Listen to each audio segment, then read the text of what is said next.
Hi dear students, welcome back to Indian Financial System. Indian Financial Systemത്തിന്റെ കഴിഞ്ഞ സെഷനിൽ നമ്മൾ എന്തൊക്കെ പഠിക്കാനുണ്ട് എന്നുള്ളത് ഡിസ്കസ് ചെയ്തു.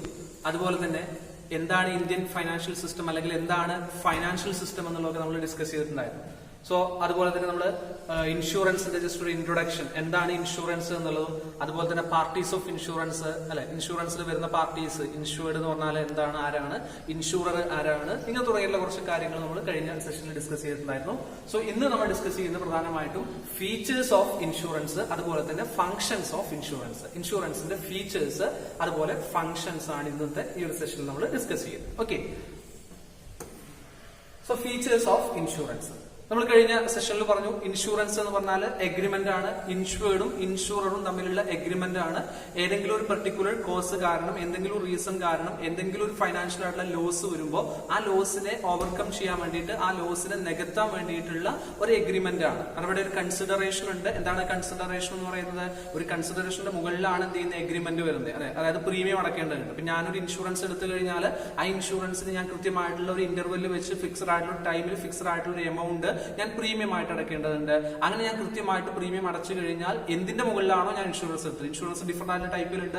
നമ്മൾ കഴിഞ്ഞ സെഷനിൽ കുറച്ച് അതിന്റെ ടൈപ്സ് ഒക്കെ പറഞ്ഞിട്ടുണ്ടായിരുന്നു. അതായത് ഫയർ ഇൻഷുറൻസ് ഉണ്ട്, ലൈഫ് ഇൻഷുറൻസ് ഉണ്ട്, അല്ലെ മറൈൻ ഇൻഷുറൻസ് ഉണ്ട്, ഇങ്ങനെ ഹെൽത്ത് ഇൻഷുറൻസ് ഉണ്ട്, ഹൗസ് ഇൻഷുറൻസ് ഉണ്ട്, വെഹിക്കിൾസ് ഇൻഷുറൻസ് ഉണ്ട്. നമ്മൾ ഏത് ഇൻഷുറൻസ് ആണ്? അപ്പോൾ ഞാൻ കഴിഞ്ഞ സെഷനിൽ എക്സാമ്പിൾ പറഞ്ഞായിരുന്നു ഫയർ ഇൻഷുറൻസ്. ഞാനൊരു ഫയർ ഇൻഷുറൻസ് എടുത്തു, കൃത്യമായിട്ട് ഞാൻ അതിന്റെ പ്രീമിയം അടച്ചു പോരണം. അങ്ങനെ കൃത്യമായിട്ട് നമുക്ക് പ്രീമിയം അടച്ചു കഴിഞ്ഞാൽ എന്റെ ഓർഗനൈസേഷൻ, ഞാൻ എന്തിന്റെ മുകളിലാണോ ഫയർ ഇൻഷുറൻസ് എടുത്തിട്ടുള്ളത്, അതിൽ ഫയർ വന്നു കഴിഞ്ഞാൽ, തീപിടുത്തം ഉണ്ടായി, അതിൽ എന്തെങ്കിലും ഫൈനാൻഷ്യൽ ആയിട്ടുള്ള ലോസ് ഉണ്ടായി കഴിഞ്ഞാൽ ആ ലോസ് നികത്തപ്പെടും എന്നുള്ളതാണ് നമ്മൾ കഴിഞ്ഞ സെഷനിൽ പറഞ്ഞത് അല്ലെ. സോ എന്തൊക്കെയാണ് ഇനി ഇൻഷുറൻസിന്റെ ഫീച്ചേഴ്സ് എന്നുള്ളത് നോക്കാം. അതിൽ ഫസ്റ്റ് വൺ പറയുന്നത് ഇറ്റ്സ് എ കോൺട്രാക്ട്. ഇൻഷുറൻസ് എന്ന് പറയുന്നത് എന്താണ്? ഒരു കോൺട്രാക്ട് ആണ്. Insurance is a contract between insurer and the insured. ആരാണ് ഇൻഷുറർ, ആരാണ് ഇൻഷുർഡ്? ഇൻഷുർഡ് എന്ന് പറയുന്നതും ഇൻഷുറർ നമ്മൾ കഴിഞ്ഞ സെഷനിൽ പറഞ്ഞിട്ടുണ്ടായിരുന്നു അല്ലെ. ഇൻഷുർഡും ഇൻഷുററും തമ്മിലുള്ള എഗ്രിമെന്റ് അല്ലെങ്കിൽ കോൺട്രാക്ട് ആണ്. The insured makes an offer. Insured ആണ് എന്ത് ചെയ്യുന്ന ഓഫർ നൽകുന്നത്. And the insurer accept this offer through the contract. It is always meeting writing. അതായത് ഒരു റിട്ടൺ എഗ്രിമെന്റ് ആണ് അല്ലെങ്കിൽ റിട്ടൺ കോൺട്രാക്ട് ആണ് ഇൻഷുറൻസ് എന്ന് പറയുന്നത്. കഴിഞ്ഞ സെഷനിൽ നമ്മൾ അതിന്റെ മീനിങ്ങിലും ഡെഫിനേഷനിലൊക്കെ നമ്മൾ പറഞ്ഞ ഒരു പോയിന്റ് തന്നെയാണ്. ഇൻഷുറൻസ് എന്ന് പറഞ്ഞാൽ ഒരു കോൺട്രാക്ട് ആണ് ബിറ്റ്വീൻ ഇൻഷുറർ ആൻഡ് ഇൻഷുർഡ്. ഇൻഷുററും ഇൻഷുർഡും തമ്മിലുള്ള ഒരു എഗ്രിമെന്റ് ആണ്, റിട്ടൺ എഗ്രിമെന്റിനെയാണ് നമ്മൾ ഇൻഷുറൻസ് എന്ന് പറയുന്നത്. സെക്കൻഡ് ഫീച്ചർ എന്ന് പറയുന്നത് കൺസിഡറേഷൻ ആണ്. ഞാൻ നേരത്തെ പറഞ്ഞു ഇൻഷുറൻസിന്റെ ആ കോൺട്രാക്റ്റിൽ നമ്മൾ എന്ത് ചെയ്യുന്നുണ്ട്, കൺസിഡറേഷൻ ഫിക്സ് ചെയ്യുന്നുണ്ട്, കൺസിഡറേഷൻ നമ്മൾ ഡിറ്റർമൈൻ ചെയ്യുന്നുണ്ട്. Insurance is a contract whereby one party takes over the risk of other party. അതായത് ഇൻഷുറൻസ് കമ്പനി എന്ത് ചെയ്യണം, നമ്മുടെ റിസ്ക് ഏറ്റെടുക്കുകയാണ്. അപ്പൊ ഞാൻ ഫയർ ഇൻഷുറൻസ് എടുക്കുന്ന സമയത്ത് ആ ഫയർ മൂലം എന്തെങ്കിലും നഷ്ടം വരുന്നുണ്ടോ, ആ റിസ്ക് മുഴുവനായിട്ട് എന്ത് ചെയ്യുന്നു, insurance company, particular insurance company എന്ത് ചെയ്യുന്നുണ്ട്, ഏറ്റെടുക്കുന്നുണ്ട്. And promises to pay a certain sum of money. ഞാൻ എന്ത് ചെയ്യുന്നുണ്ട്, പ്രോമിസ് ചെയ്യുന്നുണ്ട് certain money of to the insured or to his nominee a certain sum of money on happening of an event for a consideration. ഞാൻ എന്ത് ചെയ്യുന്നുണ്ട്, അവിടെ കൃത്യമായിട്ടുള്ള ഒരു കൺസിഡറേഷൻ നൽകുന്നുണ്ട്. കൺസിഡറേഷൻ എന്ന് പറഞ്ഞാൽ പ്രീമിയമാണ്. Consideration is called as premium. നമ്മള് ഞാൻ എന്ത് ചെയ്യണം, കൃത്യമായിട്ടുള്ള ടൈമിൽ ഫിക്സഡ് ആയിട്ടുള്ള എമൗണ്ട് പ്രീമിയം ആയിട്ട് ഞാൻ നൽകേണ്ടതുണ്ട്. അങ്ങനെ ഞാൻ കൃത്യമായിട്ടൊരു എമൗണ്ട് പ്രീമിയം ആയിട്ട് നൽകുകയാണെന്നുണ്ടെങ്കിൽ അവിടെ ഇൻഷുർഡ് എന്താണ് പ്രോമിസ് ചെയ്യുന്നത്, ഇൻഷുറൻസ് കമ്പനി എന്താണ് പ്രോമിസ് ചെയ്യുന്നത്, ഒരു സെർട്ടൈൻ സം ഓഫ് മണി എനിക്ക് നൽകും. എപ്പോഴാണോ ആ ഒരു റിസ്ക് സംഭവിക്കുന്നത്, എപ്പോഴാണോ ഫൈനാൻഷ്യൽ ആയിട്ടുള്ള ലോസ് എനിക്ക് സംഭവിക്കുന്നത് വെച്ചാൽ ആ സമയത്ത് എനിക്ക് ഒരു ഫിക്സഡ് ആയിട്ടുള്ള എമൗണ്ട്, അതായത് എന്റെ ലോസ് എത്രയാണോ അത്രയും ലോസ് അല്ലെങ്കിൽ ഒരു ഫിക്സഡ് ആയിട്ടുള്ള എമൗണ്ട് എനിക്ക് നൽകാം എന്നുള്ള ഒരു ഓഫർ നൽകുകയും ആ ഓഫർ ഞാൻ അക്സെപ്റ്റ് ചെയ്യുകയും ചെയ്യുന്നു. സോ ഇൻഷുറൻസ് എന്ന് പറയുന്നത് ഒരു കോൺട്രാക്ട് ആണ്. അവിടെ കൺസിഡറേഷൻ ഉണ്ടായിരിക്കും. കൺസിഡറേഷൻ എന്ന് പറഞ്ഞാൽ പ്രീമിയം ആണ്. ഓക്കെ, ഇതാണ് ഫസ്റ്റ് രണ്ട് പോയിന്റുകൾ പറഞ്ഞിട്ടുള്ളത്. നെക്സ്റ്റ് ഫീച്ചർ പറയുന്നത് ഇറ്റ്സ് എ കോപ്പറേറ്റീവ് എൻഡവർ. നമ്മൾ കഴിഞ്ഞ സെഷനിൽ ഫസ്റ്റ് നമ്മൾ ഡെഫിനേഷൻ പറഞ്ഞപ്പോൾ അതിൽ പറഞ്ഞിട്ടുണ്ടായിരുന്നു ഒരു കോപ്പറേറ്റീവ് ഡിവൈസ് ആണെന്നുള്ളത്. ആ ഒരു പോയിന്റ് തന്നെയാണ് ഇതിലുകൊണ്ട് ഉദ്ദേശിക്കുന്നത്. അതായത് നമ്മുടെ റിസ്കിനെ സ്പ്രെഡ് ചെയ്യുകയാണ് അല്ലെ. അതായത് എല്ലാവരിലേക്കും, ഞാൻ ഫയർ ഇൻഷുറൻസ് എടുക്കുന്ന സമയത്ത് ആരൊക്കെയാണോ ആ കമ്പനിയിൽ ഫയർ ഇൻഷുറൻസ് എടുത്തിട്ടുള്ളത് വെച്ചാൽ അവരിലേക്കെല്ലാം എന്റെ റിസ്കിനെ സ്പ്രെഡ് ചെയ്യാണ്. അപ്പൊ അത്തരത്തിലുള്ള ഒരു കോപ്പറേറ്റീവ് ഡിവൈസ് ആണ് ഇൻഷുറൻസ് എന്ന് പറയുന്നത്. Large number of person transfers their risk to an association which is formed for this purpose. ഏതെങ്കിലും ഒരു അസോസിയേഷൻ ഈസ് ഇൻഷുറൻസ് കമ്പനി. അപ്പൊ ഈ ഒരു പർപ്പസിന് വേണ്ടി ക്രിയേറ്റ് ചെയ്തിട്ടുള്ള, രൂപീകരിച്ചിട്ടുള്ള ഇൻഷുറൻസ് കമ്പനിയിലേക്ക് എന്ത് ചെയ്യുന്നു, ഒരുപാട് ആളുകൾ അതിലേക്ക് ഷെയർ ചെയ്യുന്നു. So we can say that the insurance is a cooperative endeavour of large number of individual who are ready to share risk share ചെയ്യാൻ റെഡി ആയിട്ടുള്ള ആളുകളുടെ ഒരു കൂട്ടമായിട്ടുള്ള ഒരു സംരംഭം ആണ് എന്ത് ഇൻഷുറൻസ് എന്ന് പറയുന്നത്. Okay, the next protection of monetary risk. Insurance കമ്പനീസും എപ്പോഴും പറയുന്ന ഒരു കാര്യം എന്താണ്, മോണിറ്ററി റിസ്കുകൾ മാത്രമാണ് ഷെയർ ചെയ്യപ്പെടുന്നത്, അല്ലാതെ മറ്റു റിസ്കുകൾ എന്ത് ചെയ്യുന്നില്ല, ഇവിടെ ഷെയർ ചെയ്യപ്പെടുന്നില്ല. മോണിറ്ററി ടേംസിൽ നമുക്ക് നമുക്ക് വാല്യൂ ചെയ്യാൻ പറ്റുന്ന, മോണിറ്ററി ടേംസിൽ നമുക്ക് കണക്കാക്കാൻ പറ്റുന്ന കാര്യങ്ങൾ, മെഷർ ചെയ്യാൻ പറ്റുന്ന കാര്യങ്ങൾ മാത്രമാണ് ഇവിടെ ഷെയർ ചെയ്യപ്പെടുന്നത്. Insurance covers only monetary risk. That means the risk which can be measured in terms of money ടേംസിൽ, മോണിറ്ററി ടേംസിൽ മെഷർ ചെയ്യാൻ പറ്റുന്ന റിസ്കുകളെ മാത്രമാണ് ഇൻഷുറൻസിൽ എന്ത് ചെയ്യുന്നത്, ഇവിടെ ഷെയർ ചെയ്യപ്പെടുന്നത്. Okay, fifth one, good faith. ഇൻഷുറൻസിന്റെ പ്രിൻസിപ്പിളിൽ വരുന്ന ഒരു കാര്യമാണ്, ഇൻഷുറൻസിന്റെ ഫീച്ചറാണ്, ഇൻഷുറൻസിന്റെ ഏറ്റവും പ്രധാനപ്പെട്ട ഒരു കാര്യമാണ് ഗുഡ് ഫെയ്ത്ത് എന്ന് പറയുന്നത്. അതായത് രണ്ട് പാർട്ടീസും എന്ത് ചെയ്യേണ്ടതുണ്ട്, റെലവെന്റ് ആയിട്ടുള്ള ഇൻഫർമേഷൻസ്, നെസസറി ആയിട്ടുള്ള ഇൻഫർമേഷൻസ് ഷെയർ ചെയ്യപ്പെടേണ്ടതുണ്ട്. ഇപ്പൊ ഞാൻ ഇൻഷുറൻസ് എടുക്കുന്ന സമയത്ത് എനിക്ക്, ഞാൻ ഹെൽത്ത് ഇൻഷുറൻസ് ആണ് എടുക്കുന്നതെങ്കിൽ എന്റെ ഹെൽത്ത് റിലേറ്റഡ് ആയിട്ടുള്ള ഇൻഫർമേഷൻസ് ഞാൻ നൽകണം. എനിക്ക് എന്തെങ്കിലും ഡേഞ്ചറസ് ആയിട്ടുള്ള, സീരിയസ് ആയിട്ടുള്ള എന്തെങ്കിലും പ്രോബ്ലംസ് ഉണ്ടോ, ഹെൽത്ത് പ്രോബ്ലംസ് ഉണ്ടോ എന്നുള്ളത് ഞാൻ റിവീൽ ചെയ്യണം. ഞാൻ അവിടെ ഇൻഷുറൻസ് കമ്പനിക്ക് മുമ്പിൽ സബ്മിറ്റ് ചെയ്യേണ്ടതുണ്ട്. അതുപോലെ തന്നെ ഞാൻ പിന്നെ വെഹിക്കിളിന്റെ ഇൻഷുറൻസ് എടുക്കുന്ന സമയത്ത് എന്ത് ചെയ്യണം, ഇപ്പൊ ഞാൻ കാറിന് അല്ലെങ്കിൽ ബൈക്കിന് ഇൻഷുറൻസ് എടുക്കുകയാണെന്നുണ്ടെങ്കിൽ ആ ബൈക്കിന്റെ, കാറിന്റെ ഡീറ്റെയിൽസ് ഞാൻ നൽകേണ്ടതുണ്ട്, അല്ലെ? അപ്പൊ ഇത്തരത്തിലുള്ള റെലവെന്റ് ആയിട്ടുള്ള ഇൻഫർമേഷൻസ് രണ്ട് പാർട്ടീസും നൽകേണ്ടതുണ്ട്. ഇൻഷുറൻസ് കമ്പനിയും നൽകേണ്ടതുണ്ട്, അതുപോലെ തന്നെ ഇൻഷുറൻസ് എടുക്കുന്ന പർട്ടിക്കുലർ പേഴ്സണും റെലവെന്റ് ആയിട്ടുള്ള ഇൻഫർമേഷൻസ് ഷെയർ ചെയ്യേണ്ടതുണ്ട്. In insurance utmost good faith is required on the part of all the parties. എല്ലാ പാർട്ടീസും രണ്ട് പാർട്ടീസും എന്ത് ചെയ്യേണ്ടതുണ്ട്, ഇത്തരത്തില് അവരുടെ റെലവെന്റ് ആയിട്ടുള്ള ഇൻഫർമേഷൻസ്, അതായത് ഈ ഒരു ഇൻഷുറൻസിന് ആവശ്യമായിട്ടുള്ള ഇൻഫർമേഷൻസ് ഷെയർ ചെയ്യേണ്ടതുണ്ട്. Next, contract of indemnity. Next principle ആണ് ഒരു ഇൻഡെംനിറ്റി. നെക്സ്റ്റ് ഫീച്ചർ ആയിട്ട് പറയുന്നുണ്ട് കോൺട്രാക്ട് ഓഫ് ഇൻഡെംനിറ്റി. ഇവിടെ ഈ ഇൻഡെംനിറ്റി എന്നുകൊണ്ട് ഉദ്ദേശിക്കുന്നത് all contract of insurance except life insurance is contract of indemnity. Life insurance ഒരിക്കലും ഇൻഡെംനിറ്റിയുടെ ആ ഒരു പ്രിൻസിപ്പിളിൽ വരുന്നില്ല. അതായത് ഞാൻ നേരത്തെ പറഞ്ഞു, മോണിറ്ററി ടേംസിലാണ് എന്ത് ചെയ്യുന്നത്, നമ്മൾ റിസ്കുകളെ അനലൈസ് ചെയ്യുന്നത്, നമ്മൾ മെഷർ ചെയ്യുന്നത്, അല്ലെ? ഇപ്പൊ ഞാൻ ഫയർ ഇൻഷുറൻസ് എടുത്തു കഴിഞ്ഞാൽ ഫയർ വന്നു, ആ ഫയർ മൂലം എനിക്ക് എന്ത് നഷ്ടമാണ് ഉണ്ടാകുന്നത് എന്നുള്ളത് ഫൈനാൻഷ്യലി എന്ത് ചെയ്യുന്നു, ഫൈനാൻഷ്യൽ ലോസ് ആണ് അവിടെ നോക്കുന്നത്. അതായത് അവിടെ മോണിറ്ററി ടേമിലാണ് എന്ത് ചെയ്യുന്നത്, വാല്യൂ ചെയ്യുന്നത്. ഇപ്പൊ 10 ലക്ഷം രൂപയുടെ വസ്തുക്കൾ എന്ത് ചെയ്തിട്ടുണ്ട്, കത്തി നശിച്ചിട്ടുണ്ട്. അപ്പൊ 10 ലക്ഷം രൂപയാണ് എന്ത് ചെയ്യേണ്ടത്, കമ്പനി എനിക്ക് നൽകേണ്ടത്, അല്ലെ? എനിക്ക് നൽകേണ്ടത് 10 ലക്ഷം രൂപയാണ്. അത് നമുക്ക് മോണിറ്ററി ടേമിൽ പറയാൻ കഴിയുന്നുണ്ട്. അതിനെയാണ് നമ്മൾ ഇൻഡെംനിറ്റി എന്ന് പറയുന്നത്, കോൺട്രാക്ട് ഓഫ് ഇൻഡെംനിറ്റി. അതായത് നമുക്ക് മോണിറ്ററി ടേമിൽ നമുക്ക് അതിനെ മെഷർ ചെയ്യപ്പെടാൻ കഴിയും. എന്നാൽ ഈ ഒരു പ്രിൻസിപ്പിൾ അല്ലെങ്കിൽ ഈ ഒരു ഫീച്ചർ എവിടെ അപ്ലിക്കബിൾ അല്ല, ലൈഫ് ഇൻഷുറൻസിൽ അപ്ലിക്കബിൾ അല്ല. എന്തുകൊണ്ടാണ്? ലൈഫ് ഇൻഷുറൻസിൽ സാധാരണഗതിയിൽ ലൈഫ് ഇൻഷുറൻസ് എന്താണ്, ഒരാളുടെ ഡെത്തിലൂടെയാണ് എന്ത് ചെയ്യുന്നത്, ആ ഇൻഷുറൻസിന്റെ മെച്യൂരിറ്റി എത്തുന്നത്, ആ ഇൻഷുറൻസിന്റെ അതിന്റെ എമൗണ്ട് നമുക്ക് ലഭിക്കുന്നത്. എന്നാൽ ഒരാളുടെ മരണം അല്ലെങ്കിൽ ഒരാളുടെ വാല്യൂ എന്ന് പറയുന്നത് ഒരാൾ നമുക്ക് ഒരിക്കലും എന്ത് ചെയ്യാൻ കഴിയില്ല, മോണിറ്ററി ടേമിൽ നമുക്ക് അതിനെ മെഷർ ചെയ്യാൻ കഴിയില്ല. അപ്പൊ എന്റെ വാല്യൂ എത്ര എന്നുള്ളത് മോണിറ്ററി ടേമിൽ നമുക്ക് വാല്യൂ ചെയ്യാൻ കഴിയില്ല. നിങ്ങളുടെയും വാല്യൂ എന്ത് ചെയ്യാൻ കഴിയില്ല, മോണിറ്ററി ടേമിൽ നമുക്ക് മെഷർ ചെയ്യാൻ കഴിയില്ല. ഒരാൾ മരണപ്പെട്ട് കഴിഞ്ഞാൽ അയാളുടെ മരണം മൂലം എത്ര ഫൈനാൻഷ്യൽ ലോസ് ഉണ്ടായി എന്നുള്ളത് നമുക്ക് ഒരിക്കലും നമുക്ക് പ്രെഡിക്ട് ചെയ്യാനോ അല്ലെങ്കിൽ നമുക്കതിനെ ഡിറ്റർമൈൻ ചെയ്യാൻ സാധിക്കില്ല. അതുകൊണ്ട് ഈ ഒരു ഇൻഡെംനിറ്റി എന്ന് പറയുന്ന ഈ ഒരു കോൺട്രാക്ട് ഓഫ് ഇൻഡെംനിറ്റി എന്ന് പറയുന്ന ഫീച്ചർ എവിടെ അപ്ലിക്കബിൾ അല്ല, ലൈഫ് ഇൻഷുറൻസ് അപ്ലിക്കബിൾ അല്ല. ബാക്കിയുള്ള എല്ലാ ഇൻഷുറൻസിലും ഈ കോൺട്രാക്ട് ഓഫ് ഇൻഡെംനിറ്റി അപ്ലിക്കബിൾ ആണ്. Next, not gambling. ഇൻഷുറൻസ് ഒരിക്കലും ഗാംബ്ലിംഗ് അല്ല. അതായത് ഗാംബ്ലിംഗ് എന്ന് പറഞ്ഞാൽ എന്താണ്, ഫ്യൂച്ചറിൽ ഇന്ന രീതിയിൽ ഒരു ഇൻസിഡന്റ് ഉണ്ടാവും, അപ്പൊ നമ്മൾ എന്ത് ചെയ്യണം, ആ ഇൻസിഡന്റിലൂടെ നമുക്ക് കിട്ടാൻ ഉദ്ദേശിക്കുന്ന എമൗണ്ട് നമ്മൾ കിട്ടുമെന്നുള്ള പ്രതീക്ഷയിൽ നമ്മൾ എന്ത് ചെയ്യുക, ഇൻവെസ്റ്റ് ചെയ്യുക. ഒരിക്കലും ഇൻഷുറൻസിൽ അങ്ങനെയല്ല. കാരണം ഇൻഷുറൻസ് എടുക്കുന്ന എല്ലാം അൺഎക്സ്പെക്ടഡ് ആയിട്ടുള്ള കാര്യങ്ങൾക്ക് മുകളിലാണ്, അല്ലെ? നമുക്ക് ഒരിക്കലും പറയാൻ കഴിയില്ല എപ്പോഴാണ് ഫയർ ഉണ്ടാവുക എന്നുള്ളത്, എപ്പോഴാണ് പിന്നെ ഫ്ലഡ് ഉണ്ടാവുക എന്നുള്ളത്, എപ്പോഴാണ് എർത്ത് ഉണ്ടാവുക എന്നുള്ളത്, അല്ലെ? ഒരിക്കലും ഇത്തരത്തിലുള്ള കലാമിറ്റീസോ ഇത്തരത്തിലുള്ള കാര്യങ്ങളും നമുക്ക് ഒരിക്കലും എക്സ്പെക്ട് ചെയ്യാൻ കഴിയില്ല, ഒരിക്കലും നമുക്ക് പ്രെഡിക്ട് ചെയ്യാൻ കഴിയില്ല. അതുകൊണ്ട് തന്നെ ഇൻഷുറൻസ് ഒരിക്കലും എന്തല്ല, ഒരു ഗാംബ്ലിംഗിന് വേണ്ടി ഉപയോഗിക്കുന്ന ഒരു ടൂൾ ആയിട്ട് നമുക്ക് കൺസിഡർ ചെയ്യാൻ കഴിയില്ല. Okay, it is not gambling because the insurer is assured to get his of loss of indemnity if the event concerned is happened. അതായത് അത് സംഭവിച്ചു കഴിഞ്ഞാൽ നമുക്ക് കിട്ടും, പക്ഷെ സംഭവിക്കുമെന്നുള്ളത് ഒരിക്കലും നമുക്ക് പ്രിഡിക്ട് ചെയ്യാൻ നമുക്ക് സാധിക്കില്ല. ഓക്കെ, ഇതാണ് പ്രധാനപ്പെട്ട അതിന്റെ ഫീച്ചേഴ്സ് ആയിട്ട് പറയുന്നത്. ഒന്നുകൂടെ പറയുന്ന ഫീച്ചേഴ്സ്, ഫസ്റ്റ് ഇൻഷുറൻസ് എന്ന് പറയുന്ന ഒരു കോൺട്രാക്ട് ആണ്, ഇൻഷുവേർഡും ഇൻഷുററും തമ്മിലുള്ള ഒരു കോൺട്രാക്ട് ആണ്. മറ്റൊന്ന് പറയുന്നത് കൺസിഡറേഷൻ എന്ന് പറഞ്ഞാൽ പ്രീമിയം ആണ്. ഓക്കെ, ഇത് നെക്സ്റ്റ് കോപ്പറേറ്റീവ് എൻഡവർ ആണ്. അതായത് കോപ്പറേറ്റീവ് എൻഡവർ എന്ന് പറഞ്ഞാൽ എന്താണ്, കോപ്പറേറ്റീവ് സ്പ്രെഡിങ്, അതായത് നമ്മൾ ഈ നമ്മുടെ റിസ്കുകളെ ഷെയർ ചെയ്യാൻ ഉപയോഗിക്കുന്ന, എല്ലാവരിലേക്കും ഷെയർ ചെയ്യാൻ ഉപയോഗിക്കുന്ന ഒരു ടൂളാണ്, ഒരു ഡിവൈസാണ് ഇൻഷുറൻസ് എന്ന് പറയുന്നത്.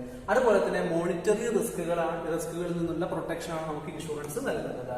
ദെൻ മറ്റൊന്ന് ഗുഡ് ഫെയ്ത്ത് ആണ്, റിലവന്റ് ആയിട്ടുള്ള ഇൻഫർമേഷൻസ് ഒക്കെ ഷെയർ ചെയ്യുന്നുണ്ട്. Then contract of indemnity, then not gambling. ഇത്രയാണ് പ്രധാനപ്പെട്ട അതിന്റെ ഫീച്ചേഴ്സ് ആയിട്ട് പറയുന്നത്. Next functions of insurance. എന്തെല്ലാം ഫങ്ഷൻസ് അല്ലെങ്കിൽ എന്തെല്ലാം ആക്ടിവിറ്റീസ് ആണ് ഇൻഷുറൻസ് കമ്പനീസ്, ഇൻഷുറൻസുകൾ ഈ നമ്മുടെ എക്കോണമിയിൽ, നമ്മുടെ ഫൈനാൻഷ്യലി, നമുക്ക് നമ്മുടെ ഈ ഒരു ഫൈനാൻഷ്യൽ സിസ്റ്റത്തിനകത്ത് ചെയ്യുന്നത് എന്നുള്ളതാണ് നമ്മൾ ഡിസ്കസ് ചെയ്യുന്നത്. ഫസ്റ്റ് വൺ, പ്രധാനമായിട്ടും നമ്മൾ ഇതിനെ രണ്ടായിട്ട് ക്ലാസിഫൈ ചെയ്തിട്ടുണ്ട്, പ്രൈമറി ഫങ്ഷൻസ് എന്നും സെക്കൻഡറി ഫങ്ഷൻസ്. നമുക്ക് നോക്കാം പ്രൈമറി ഫങ്ഷൻസ്. പ്രധാനമായിട്ടും 4 ഫങ്ഷൻസ് ആണ് പ്രൈമറി ഫങ്ഷൻസിൽ പറയുന്നത്. First one, providing protection. നമുക്കറിയാം, നമുക്ക് ഉണ്ടാവാൻ സാധ്യതയുള്ള അൺഎക്സ്പെക്ടഡ് ആയിട്ടുള്ള ഫൈനാൻഷ്യൽ ലോസുകളിൽ നിന്നുള്ള, റിസ്കുകളിൽ നിന്നുള്ളൊക്കെ ഒരു പ്രൊട്ടക്ഷൻ ആണ് എന്ത് ഇൻഷുറൻസ് എന്ന് പറയുന്നത്. നമുക്ക് ഉണ്ടാവാൻ സാധ്യതയുള്ള ഫൈനാൻഷ്യൽ റിസ്കുകളിലേക്കുള്ള, അല്ലെങ്കിൽ റിസ്കുകളിൽ നിന്ന് ഉണ്ടാവുന്ന ഫൈനാൻഷ്യൽ ലോസിനുള്ള പ്രൊട്ടക്ഷൻ ആണ് എന്ത് നമ്മുടെ ഇൻഷുറൻസ് എന്ന് പറയുന്നത്. അതായത് ഞാൻ ഒരു ഇൻഷുറൻസ് എടുത്തു കഴിഞ്ഞാൽ, ആ ഇൻഷുറൻസ് എടുക്കുന്ന, ഇപ്പൊ വെഹിക്കിൾ ഇൻഷുറൻസ് എടുത്തു കഴിഞ്ഞാൽ, വെഹിക്കിളിൽ എന്തെങ്കിലും ആക്സിഡന്റ് പറ്റി കഴിഞ്ഞാൽ, എന്തെങ്കിലും ഡാമേജ് വന്നു കഴിഞ്ഞാൽ എനിക്ക് കിട്ടുന്നു അല്ലെ. അപ്പൊ അത്തരത്തിലൊരു പ്രൊട്ടക്ഷൻ ആണ് നമുക്ക് നമ്മുടെ പ്രോപ്പർട്ടിയിലേക്കും നമ്മുടെ പിന്നെ ലൈഫിനും ഒക്കെ ഒരു പ്രൊട്ടക്ഷൻ നൽകുന്ന ഒരു ടൂളാണ് എന്ത് ഇൻഷുറൻസ് എന്ന് പറയുന്നത്. അതാണ് ഒന്നാമത്തെ ഫംഗ്ഷൻ, പ്രൊട്ടക്ഷൻ നൽകുക. Second one, collective risk bearing ആണ്. നമ്മൾ നേരത്തെ പറഞ്ഞു, നമ്മുടെ റിസ്കുകളെല്ലാം എല്ലാവരിലേക്കും സ്പ്രെഡ് ചെയ്യുകയാണ്, എല്ലാവരിലേക്കും ഷെയർ ചെയ്യപ്പെടുകയാണ്. ഞാനൊരു ഇൻഷുറൻസ് എടുത്തു കഴിഞ്ഞാൽ അതേ ഇൻഷുറൻസ് പോളിസി എടുത്തിട്ടുള്ള എല്ലാവരിലേക്കും എന്റെ റിസ്കുകൾ എന്ത് ചെയ്യുന്നു, ഷെയർ ചെയ്യുന്നു. അതുകൊണ്ട് ഇതൊരു കളക്റ്റീവ് റിസ്ക് ബിയറിംഗ് ആണ്. എല്ലാവരും കൂടെ എന്ത് ചെയ്യാണ്, റിസ്ക് ഏറ്റെടുക്കുന്ന ഒരു പ്രോസസ്സാണ്, ഒരു ഫംഗ്ഷൻ ആയിട്ട് പറയുന്നത്. Next, evaluating risk. നമ്മുടെ റിസ്കുകളെ ഇവാലുവേറ്റ് ചെയ്യുന്നു. അതായത് ഒരു അൺഎക്സ്പെക്ടഡ് ആയിട്ടുള്ള ഒരു ഇവന്റ് സംഭവിച്ചു കഴിഞ്ഞാൽ എന്താണ് റിസ്ക് ഉണ്ടാവാൻ പോകുന്നത് എന്നുള്ള ഇവാലുവേറ്റ് ചെയ്യുന്നു അല്ലെ. അതിന്റെ ബേസിലാണ് നമ്മൾ എന്ത് ചെയ്യുന്നത്, നമ്മുടെ പ്രീമിയം നമ്മൾ നിശ്ചിതപ്പെടുത്തുന്നത്, നമ്മുടെ പ്രീമിയം നമ്മൾ ഫിക്സ് ചെയ്യുന്നത്. അതുപോലെ തന്നെ നമുക്ക് കിട്ടാൻ ഉദ്ദേശിക്കുന്ന എമൗണ്ടുകൾ ഫിക്സ് ചെയ്യുന്നത്. ഇപ്പൊ ഒരു വെഹിക്കിളിന് ആക്സിഡന്റ് ഉണ്ടായി കഴിഞ്ഞാൽ എത്രമാത്രം എഫക്ട് ഉണ്ടായിരിക്കും, എത്രമാത്രം ഫൈനാൻഷ്യൽ ലോസ് ഉണ്ടായിരിക്കും എന്നുള്ളത് ഡിറ്റർമൈൻ ചെയ്യുന്നു. ഒരു ഫയർ ഇൻഷുറൻസ് എടുക്കുന്നു, അല്ലെങ്കിൽ മറ്റെന്തെങ്കിലും ഇൻഷുറൻസ് എടുത്തു കഴിഞ്ഞാൽ ആ ഒരു ഇവന്റ് സംഭവിച്ചു കഴിഞ്ഞാൽ എന്താണ് സംഭവിക്കാൻ പോകുന്നത്, എത്രമാത്രം റിസ്ക് ഉണ്ടായിരിക്കും, എത്രമാത്രം ഫൈനാൻഷ്യൽ ലോസ് ഉണ്ടാവും എന്നുള്ളത് മെഷർ ചെയ്യുന്നു. So it is evaluating. ഇവിടെ എന്ത് ചെയ്യുന്നുണ്ട്, ഇവാലുവേഷൻ ഓഫ് റിസ്ക് നടക്കുന്നുണ്ട്. അതാണ് മറ്റൊരു ഫംഗ്ഷൻ ആയിട്ട് പറയുന്നത്. Then next, provide certainty. അതായത് ഇൻഷുറൻസ് എന്ത് ചെയ്യുന്നുണ്ട്, സെർട്ടൈനിറ്റി പ്രൊവൈഡ് ചെയ്യുന്നുണ്ട്. അതായത് ഇവന്റ് എന്തായാലും സംഭവിക്കും എന്നുള്ള ഒരു അൺസെർട്ടൈൻ ആയിട്ടുള്ള കാര്യങ്ങളാണ്.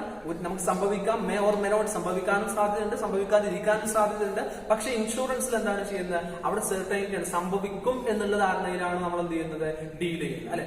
നമ്മളെ ഇൻഷുറൻസ് കമ്പനിയുമായി ഡീലിംഗ്സിൽ എത്തുന്നത് എന്താണ്, നമ്മൾ പിന്നെ ഹെൽത്ത് ഇൻഷുറൻസ് എടുക്കുമ്പോൾ അവിടെ ഡീലിംഗ്സിൽ എത്തുന്നത് എന്താണ്, നമ്മൾ മരിക്കും, അല്ലെങ്കിൽ നമുക്ക് ആക്സിഡന്റ് ഉണ്ടാവും, നമുക്ക് രോഗം വരും, അല്ലെങ്കിൽ നമുക്ക് ആ രീതിയിലുള്ള അതിൽ പറയുന്ന എന്ത് കാര്യമാണോ ആ റിസ്ക് നമ്മളിലേക്ക് എത്തും എന്നുള്ള ആ സെർട്ടൈനിറ്റിയോട് കൂടിയിട്ടാണ് നമ്മൾ എന്ത് ചെയ്യുന്നത്, ഇവിടെ നമ്മൾ ഡീൽ ചെയ്യുന്നത്. 4 ഫംഗ്ഷൻസ് ആണ് പ്രൈമറി ഫംഗ്ഷൻസ് ആയിട്ട് പറയുന്നത്. ഒന്ന്, പ്രൊവൈഡിങ് പ്രൊട്ടക്ഷൻ. നമ്മുടെ പ്രോപ്പർട്ടിക്ക്, നമ്മുടെ ഹെൽത്തിന്, നമ്മുടെ എല്ലാ കാര്യങ്ങൾക്കും എന്ത് ചെയ്യുന്നു, ഇൻഷുറൻസ് പ്രൊട്ടക്ഷൻ പ്രൊവൈഡ് ചെയ്യുന്നുണ്ട്. അതുപോലെ തന്നെ കളക്റ്റീവ് റിസ്ക് ബിയറിംഗ് ആണ്, എല്ലാവരുടെയും റിസ്കുകളെ ഷെയർ ചെയ്യുകയാണ് ചെയ്യുന്നത്. അതുപോലെ തന്നെ നമ്മുടെ റിസ്കുകളെ ഇവാലുവേറ്റ് ചെയ്യുന്നുണ്ട്. അതുപോലെ തന്നെ സെർട്ടൈനിറ്റി പ്രൊവൈഡ് ചെയ്യുന്നുണ്ട്. Then secondary functions. First one, preventing losses. നമുക്ക് ഉണ്ടാവാൻ സാധ്യതയുള്ള ലോസുകൾ, അൺഎക്സ്പെക്ടഡ് ആയിട്ടുള്ള ലോസുകൾ പ്രിവെന്റ് ചെയ്യുന്നു. പ്രിവെന്റ് ചെയ്യുന്നു പറഞ്ഞാൽ ലോസ് എന്തായാലും ഉണ്ടാവും, ആ ലോസുകളെ ഓവർകം ചെയ്യാനുള്ള ഒരു കാര്യം നമുക്ക് കിട്ടും. അതായത് ഇപ്പൊ നമുക്ക് എത്ര രൂപയാണോ നഷ്ടം വരുന്നത് വെച്ചാൽ നഷ്ടം നികത്തപ്പെടുമെന്നുള്ളതാണ്. മറ്റൊന്ന്, കവറിംഗ് ലാർജ് റിസ്ക് വിത്ത് സ്മാൾ ക്യാപിറ്റൽ. ചെറിയ ക്യാപിറ്റലോട് കൂടി, അതായത് ചെറിയ എമൗണ്ടുകളാണ്. നമ്മൾ പ്രീമിയം അടക്കുന്നത് ചിലപ്പോൾ 1000 രൂപയായിരിക്കാം, അല്ലെങ്കിൽ 2000 രൂപയായിരിക്കും. ചെറിയ എമൗണ്ടുകളിലായിട്ടാണ് നമ്മൾ എന്ത് ചെയ്യുന്നത്, ഇൻവെസ്റ്റ് ചെയ്യുന്നത്. പക്ഷെ നമുക്ക് കിട്ടുന്ന റിട്ടേൺ എന്ന് പറയുന്നത് എന്താണ്, അത് വലിയ എമൗണ്ടുകളാണ്. നമുക്ക് വലിയ ലോസ് വന്നു കഴിഞ്ഞാൽ വലിയ എമൗണ്ടുകളാണ് നമുക്ക് കിട്ടുന്നത്. അപ്പൊ ചെറിയ എമൗണ്ടിൽ നിന്നും വലിയ ഒരു റിസ്കിനെ കവർ ചെയ്യാൻ എന്ത് ചെയ്യുന്നുണ്ട്, നമുക്ക് ഇൻഷുറൻസിലൂടെ സാധിക്കുന്നുണ്ട്. Next, helps in the development of larger industries. വലിയ ഓർഗനൈസേഷൻസ്, നമുക്കറിയാം ലക്ഷക്കണക്കിന് അല്ലെങ്കിൽ കോടിക്കണക്കിന് രൂപയുടെ എമൗണ്ട് ഇൻവെസ്റ്റ് ചെയ്തിട്ടുള്ള വലിയ മാനുഫാക്ചറിംഗ് യൂണിറ്റുകളിൽ ഫയർ പോലെയുള്ള അല്ലെങ്കിൽ പിന്നെ നാച്ചുറൽ ആയിട്ടുള്ള കലാമിറ്റീസ് പോലെയുള്ള കാര്യങ്ങൾ ഉണ്ടാവുമ്പോൾ അവർക്ക് വലിയ നഷ്ടം ഉണ്ടാവും. ആ നഷ്ടത്തെ അവർ പ്രിവെന്റ് ചെയ്യുന്ന അല്ലെങ്കിൽ അത്തരത്തിലൊരു വലിയ ഇൻഡസ്ട്രി തുടങ്ങാൻ അവർക്ക് സപ്പോർട്ട് ചെയ്യുന്ന എന്താണ് ഇൻഷുറൻസ് കമ്പനികളാണ് അല്ലെ. അല്ലെങ്കിൽ ഒരിക്കലും എന്ത് ചെയ്യൂല, ഇത്തരത്തിലുള്ള വലിയ കമ്പനീസ് സ്റ്റാർട്ട് ചെയ്യാൻ ആരും ധൈര്യപ്പെടില്ല. കാരണം എന്താണ്, ഇത് ചെറിയ ഒരു കലാമിറ്റി ഉണ്ടായി കഴിഞ്ഞാൽ തന്നെ ആ വലിയ എമൗണ്ട് അവർക്ക് നഷ്ടപ്പെടും. അപ്പൊ അത്തരത്തിലുള്ള ഒരു നഷ്ടപ്പെടലിന് അതിന്റെ ആ ഒരു അളവിനെ കുറക്കാൻ എന്ത് ചെയ്യുന്നുണ്ട്, ഇൻഷുറൻസ് കമ്പനീസ് ഹെൽപ്പ് ചെയ്യുന്നുണ്ട്. അവർക്ക് ഇൻവെസ്റ്റ് ചെയ്യാനുള്ള ഒരു പേടി ഇല്ലാതാക്കാൻ ഇൻഷുറൻസ് കമ്പനീസ് ഹെൽപ്പ് ചെയ്യുന്നുണ്ട്. അതാണ് ഡെവലപ്മെന്റ് ഓഫ് ലാർജ് ഇൻഡസ്ട്രീസിനെ ഹെൽപ്പ് ചെയ്യുന്നുണ്ട് എന്നാണ് ഉദ്ദേശിക്കുന്നത്. അതായത് ഇപ്പൊ നമ്മൾ വലിയ എമൗണ്ടുകൾ ഇൻവെസ്റ്റ് ചെയ്യാൻ, പ്രത്യേകിച്ച് പിന്നെ നാച്ചുറൽ കലാമിറ്റീസ് ഒക്കെ ഉണ്ടാവാൻ സാധ്യതയുള്ള ഒരു ഏരിയയിൽ ഇത്തരത്തിൽ വലിയൊരു കമ്പനീസ് അല്ലെങ്കിൽ വലിയ മാനുഫാക്ചറിംഗ് പ്ലാന്റുകളൊക്കെ കമ്പനീസ് പിന്നെ ബിൽഡ് ചെയ്യുന്നത് ഇത്തരത്തിലുള്ള ഇൻഷുറൻസ് കമ്പനീസിന്റെ സപ്പോർട്ട് കൂടിയിട്ടാണ്. അല്ലെങ്കിൽ ഇൻഷുറൻസ് കമ്പനീസ് അവർക്ക് ഇൻഷുറൻസ് നൽകുന്നതുകൊണ്ടാണ്. Then next provides capital. നമ്മൾ നേരത്തെ പറഞ്ഞു ഫൈനാൻഷ്യൽ നമ്മൾ നേരത്തെ പറഞ്ഞിട്ടുണ്ടായിരുന്നു ഒരു എക്കോണമിയുടെ ഡെവലപ്മെന്റ് എന്ന് പറയുന്നത് ഫിനാൻസിലൂടെയാണ്. അവിടെ നല്ലൊരു ഫിനാൻഷ്യൽ സർവീസ് അല്ലെങ്കിൽ ഫിനാൻഷ്യൽ സിസ്റ്റം ഉണ്ടെങ്കിൽ മാത്രമാണ് അവിടെ എന്ത് ചെയ്യുന്നത്, എക്കോണമി ഡെവലപ്മെന്റ് ഉണ്ടാവുന്നത്. അപ്പൊ എക്കോണമിയുടെ ഡെവലപ്മെന്റിന് എന്ത് ചെയ്യുന്നുണ്ട്, അതിലൊരു പാർട്ടി മാത്രമാണ് ഇൻഷുറൻസ്. അപ്പൊ ആ പാർട്ടിയിലൂടെ എന്ത് ചെയ്യുന്നുണ്ട്, നമ്മുടെ ഫണ്ട് മാർക്കറ്റിലേക്ക് എത്തുന്നുണ്ട്. അതായത് ഡിഫറെന്റ് ആയിട്ടുള്ള ആളുകളിൽ നിന്നും ചെറിയ ചെറിയ എമൗണ്ടുകൾ പ്രീമിയമായി അവർ കളക്ട് ചെയ്യുകയും അത് എന്ത് ചെയ്യുന്നു, മാർക്കറ്റിലേക്ക് ഇൻവെസ്റ്റ്മെന്റ് ആയിട്ട് വീണ്ടും വരുന്നു അല്ലെ. അപ്പൊ അത്തരത്തിലുള്ള ഒരു ക്യാപിറ്റൽ പ്രൊവൈഡ് ചെയ്യാൻ എന്ത് ചെയ്യുന്നുണ്ട്, എക്കോണമിയുടെ ഡെവലപ്മെന്റിന് ഹെൽപ്പ് ചെയ്യുക എന്നുള്ള ഒരു ഫംഗ്ഷനും കൂടെ ഇൻഷുറൻസ് കമ്പനീസ് നൽകുന്നുണ്ട്. ഓക്കെ, അപ്പൊ ഇതാണ് സെക്കൻഡറി ഫംഗ്ഷൻസ് ആയിട്ട് പറയുന്നത്. പ്രൈമറി ഫംഗ്ഷൻസ് 4 പറഞ്ഞു, അതുപോലെ സെക്കൻഡറി ഫംഗ്ഷൻസും 4. നെക്സ്റ്റ് അതർ ഫംഗ്ഷൻസ് പറയുന്നത് it is A savings and investment tool. നേരത്തെ പറഞ്ഞ അതേ കാര്യങ്ങൾ തന്നെയാണ്. ഒരു സേവിങ്സ് ടൂൾ ആയിട്ട് ഇന്ന് നമ്മൾ എന്ത് ചെയ്യുന്നുണ്ട്, ആളുകൾ ഇത് യൂസ് ചെയ്യുന്നുണ്ട്. ചെറിയ ചെറിയ എമൗണ്ടുകൾ ഇൻവെസ്റ്റ് ചെയ്ത് കഴിഞ്ഞാൽ ഫ്യൂച്ചറിൽ വലിയ എമൗണ്ട് കിട്ടും അല്ലെ. 15 വർഷത്തേക്ക് ഒരു പ്രീമിയം അടച്ചു പോന്നു കഴിഞ്ഞാൽ അല്ലെ, അങ്ങനെയൊക്കെ നമ്മൾ ചെയ്യാറുണ്ട്. ആ രീതിയിൽ എന്ത് ചെയ്യാം, ചെറിയ എമൗണ്ടുകൾ ഇൻവെസ്റ്റ് ചെയ്ത് വലിയ ഇൻവെസ്റ്റ്മെന്റ് നമുക്ക് നേടിയെടുക്കാൻ എന്ത് ചെയ്യുന്നുണ്ട്, അത്തരത്തിലുള്ള ടൂളായിട്ട് ഇൻഷുറൻസ് ഇന്ന് ഉപയോഗിക്കുന്നുണ്ട്. അതുപോലെ തന്നെ medium of earning foreign exchange. അതായത് നമുക്ക് മറൈൻ ഇൻഷുറൻസ് പ്രൊവൈഡ് ചെയ്യുന്നതിലൂടെ നമുക്ക് ഫോറിൻ എക്സ്ചേഞ്ച് നമ്മുടെ എക്കോണമിയിലേക്ക്, നമ്മുടെ രാജ്യത്തിലേക്ക് വരാനുള്ള ഒരു സാധ്യത നൽകുന്നുണ്ട്. അതുപോലെ തന്നെ റിസ്ക് ഫ്രീ റേറ്റ്, ഈ ഒരു ബെനിഫിറ്റ് നമുക്ക് കിട്ടുന്ന അല്ലെങ്കിൽ ഈ രീതിയിലുള്ള ഒരു ഫംഗ്ഷൻ വരുന്നത് നമ്മൾ മറൈൻ ഇൻഷുറൻസിലൂടെയാണ്. മറൈൻ ഇൻഷുറൻസ് നമ്മൾ നൽകുന്നതോടുകൂടെ നമുക്ക് എക്സ്പോർട്ടുകൾ കൂടാൻ സാധ്യതയുണ്ട്, ഇമ്പോർട്ടുകൾ കൂടാൻ സാധ്യതയുണ്ട്. സോ നമ്മുടെ എക്കോണമിയിൽ ഒരു ഡെവലപ്മെന്റ് ഉണ്ടാവാൻ ഇത്തരത്തിലുള്ള ഈ ഒരു ഫംഗ്ഷനോട് സാധിക്കുന്നുണ്ട് എന്നുള്ളതാണ് പറയുന്നത്. ഓക്കെ, സോ ഇത്രയാണ് ഇതിന്റെ പ്രധാനപ്പെട്ട ഫംഗ്ഷൻസ് ആയിട്ട് പറയുന്നത്. പ്രൈമറി ഫംഗ്ഷൻസ് ഉണ്ട്, സെക്കൻഡറി ഫംഗ്ഷൻസ്, അതുപോലെ തന്നെ അതർ ഫംഗ്ഷൻസ്. ഓക്കെ, സോ ഇത്രയാണ് ഇന്നത്തെ ഈ ഒരു സെഷൻ നമ്മൾ ഡിസ്കസ് ചെയ്തത്. സോ ഇന്ന് പറഞ്ഞത് നമ്മൾ ഇൻഷുറൻസിന്റെ ഫീച്ചേഴ്സും അതുപോലെ തന്നെ ഫംഗ്ഷൻസും ആണ് നമ്മൾ ഇന്ന് ഡിസ്കസ് ചെയ്തിട്ടുള്ള. ഫീച്ചേഴ്സ് എന്തൊക്കെയാണെന്നുള്ളത് നമ്മൾ ഡിസ്കസ് ചെയ്തു. ഒന്നുകൂടെ പറയാം. ഫീച്ചേഴ്സ്: കോൺട്രാക്ട്, കൺസിഡറേഷൻ, അതുപോലെ തന്നെ cooperative endeavour, then protection of monetary risk, then good faith, contract of indemnity, not gambling. ഇത്ര ഫീച്ചേഴ്സ് പറഞ്ഞു. അതിനുശേഷം ഫംഗ്ഷൻസ് പ്രധാനമായിട്ടും 2ആയി ക്ലാസിഫൈ ചെയ്തിട്ടുണ്ട്: പ്രൈമറി ഫംഗ്ഷൻസ്, സെക്കൻഡറി ഫംഗ്ഷൻസ്. ഇത്രയും കാര്യങ്ങളാണ് ഇന്നത്തെ ഒരു സെഷനിൽ നമ്മൾ ഡിസ്കസ് ചെയ്തത്. Thank U.